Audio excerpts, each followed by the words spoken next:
Hi heroes. So real estate లో investment చేస్తే కోటీశ్వరులు అవుతారు అన్న విషయం ప్రతి ఒక్కరికి తెలుసు. కానీ నిజంగా కోటీశ్వరుని అయితే ఇన్వెస్ట్ చేస్తా ఏమైనా గ్యారంటీ ఉందా చెప్పని చెప్పేసి నన్ను చాలా మంది అడుగుతున్నారు. సో నేను ఒక చిన్న ప్రశ్న మిమ్మల్ని అడుగుతున్నా. ఇటుకను చూపించి ఇది ఇల్లు అవుతుంది అని చెప్తే మీరు నమ్ముతారా? అనవసరమైన ఆలోచన తీసుకొచ్చి నాకెందుకు రుద్దుతున్నావు అని చెప్పి ఇటుక పట్టుకొని ఇల్లు ఎట్లా అంటున్నావు అని చెప్పేసి నన్ను క్వశ్చన్ చేస్తారు కదా. ఒక్క ఇటుక ఎప్పుడు కూడా ఇల్లు కాదు. ఇటుక పైన ఇటుక మనం పెట్టినప్పుడు అది ఇల్లుకు ఆకారం పొందుతుంది. సో మీరు సంపాదించే సంపాదన, మీకు వచ్చే శాలరీ 10,000, 20,000, 50,000, ₹1,00,000 మిమ్మల్ని కోటీశ్వరుల్ని, ఐశ్వర్యవంతుల్ని చేయదు. సో అట్లా మీరు ఇటుక పైన ఇటుక ఎట్లయితే పెడితే ఇల్లు అవుతుందో, మీరు సంపాదించే ప్రతి నెల డబ్బుని మీరు ఇన్వెస్ట్ చేస్తే ఖచ్చితంగా మీరు అనుకున్న కోటీశ్వరులు, మీరు అనుకున్న ఐశ్వర్యవంతులు అయ్యే అవకాశం ఉంది.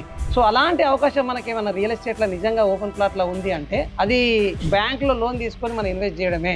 సో ఐఫోన్ లోన్ తీసుకొని కొనొచ్చు, కార్ లోన్ తీసుకొని కొనొచ్చు, ఇల్లు లోన్ తీసుకొని కొనొచ్చు, కానీ ప్లాట్ మాత్రం లోన్ తీసుకొని కొనకూడదా? సో కామన్ మ్యాన్ కరోడ్పతి కావడానికి ఉన్న ఏకైక మార్గం భూమిపై పెట్టుబడి మాత్రమే. సో మరెందుకు ఆలస్యం?